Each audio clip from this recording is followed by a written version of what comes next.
Baik, Assalamualaikum warahmatullahi wabarakatuh. Kita berjumpa lagi untuk membahas materi kuliah kita. Kemarin sudah kita selesaikan sampai design of stiffener. Hari ini saya akan melanjutkan untuk materi yang baru, yakni stress in large horizontal vessel supported by saddle. Baik, untuk sebelum mulai, kopi dulu ya, biar seger.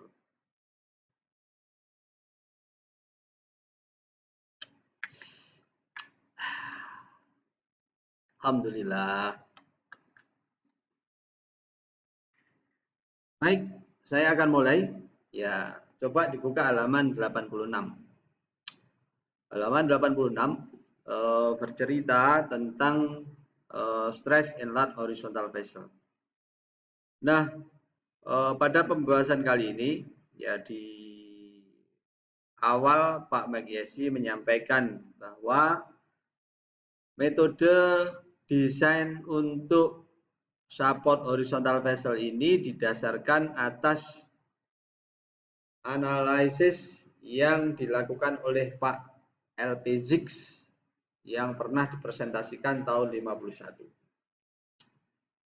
Di Pak Zix ini orang yang sangat pandai. Asme mempublikasikan pekerjaan Pak Zix ini ya dalam bentuk pressure vessel and piping design sebagai rekomendasi praktis. Jadi rekomendasi praktis yang dilakukan untuk menganalisa horizontal vessel itu didasarkan atas pekerjaan Pak Zix. Nah, kemudian API standar 2510 juga merujuk pada analisis Pak Zix untuk menganalisa beberapa perhitungan di dalam standar API.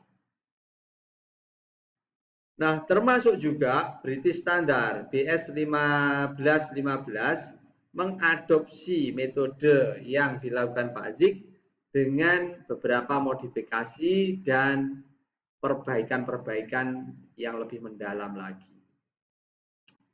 Pekerjaan Pak Zix ini, ZigWorks has also been used. Ya, pekerjaan Pak Zix ini sudah digunakan dalam beberapa publikasi, ya bentuknya bisa buku dan juga beberapa periodik technical periodical atau jurnal-jurnal periodik untuk rujukan dalam melakukan analisis horizontal vessel ini. Nah, buku ini ya The Design Method of this Handbook ya, based on revised analysis mentioned above, ya hasil dari perbaikan yang telah dilakukan di atas merujuk kepada pressure vessel and piping design analysis yang diterbitkan oleh ASME pada tahun 72. Apa bedanya? Ya, di sini disebutkan horizontal vessel on saddle support act as a beam with the following deviation. Jadi horizontal vessel yang disupport oleh saddle ini dianalogikan sebagaimana bentangan. Ya, tapi dengan beberapa perbedaan. Bentangan apa itu maksudnya? Kalau kita pernah belajar mektek, di sana ada bentangan yang disupport oleh dua tumpuan, misalkan ada tumpuan fix dan ada tumpuan roll. Maka nanti analisis untuk horizontal vessel itu dianalogikan seperti beam tadi, bentangan tadi itu. Dengan beberapa perbedaan. Perbedaannya apa saja? Satu, loading condition, ya kondisi pembebanannya berbeda antara beban penuh dan beban sebagian. Yang kedua, stres, ya tegangan. Tegangan yang terjadi pada vessel berbeda atau berubah ya tergantung pada ya angle, sudut apa itu? Sudut dari saddle-nya.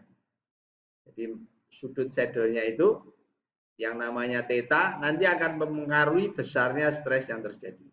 Yang ketiga, the load due to the weight of vessel. Jadi beban yang disebabkan oleh berat dari vessel nanti akan dikombinasikan dengan beban-beban yang lain. Itu adalah perbedaan yang terjadi antara horizontal vessel dengan analogi bentangan atau beban tadi itu. Kemudian yang berikutnya, loading atau pembebannya.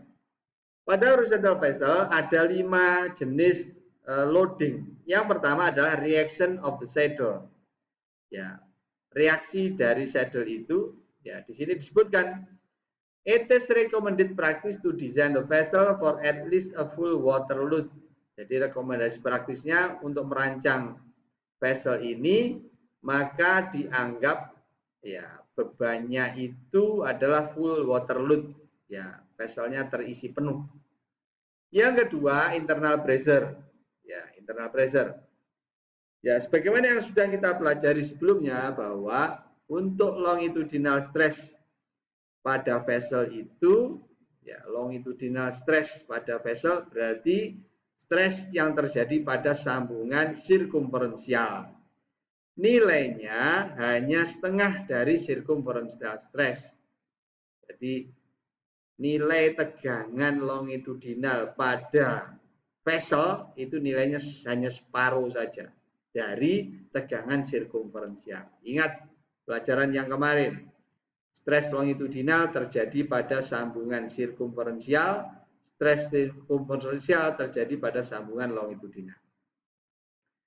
Nah, secara aktual ya artinya kalau setengah ya berarti menggunakan tebal ya, yang juga nilainya setengah untuk menahan beban dari berat vesselnya.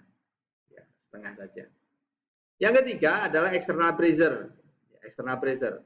Jika vessel tidak didesain untuk full vacuum karena ya vacuumnya itu hanya terjadi secara insidental saja, maka ya pada vessel itu harus dipasang vacuum relief valve. Ya, terutama jika vesselnya itu disambung dengan pompa.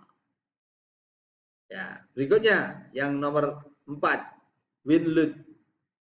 Nah, wind load vessel is very small ya. Untuk vessel yang panjang, long vessel with very small T per R, nilai T per R-nya itu sangat kecil ya.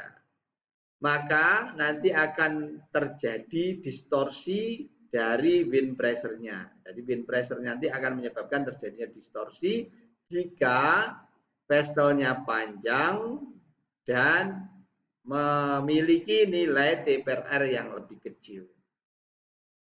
Merujuk pada Zig ya, yang telah melakukan beberapa perhitungan, pengalaman menyebutkan bahwa indikasi dari vessel design 1 PSI external pressure dapat ya menahan external load ya, pada kondisi normal. Yang berikutnya impact load.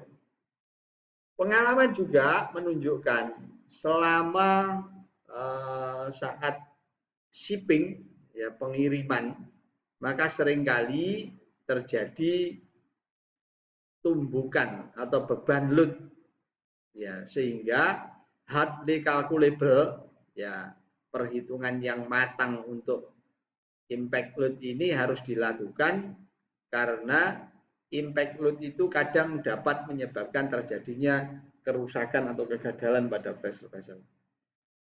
Jika when designing the width of the saddle and the weld size, the circumference is to be considered.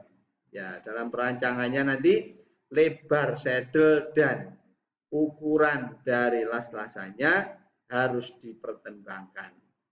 Ya, karena nanti akan menyebabkan terjadinya defleksi atau deformasi pada web plate of saddle-nya itu. Makanya penting untuk dipertimbangkan. Baik, itu mungkin yang bisa saya sampaikan untuk pendahuluan, introduction dari horizontal vessel. Ya, support by saddle. Terima kasih. Assalamualaikum warahmatullahi wabarakatuh.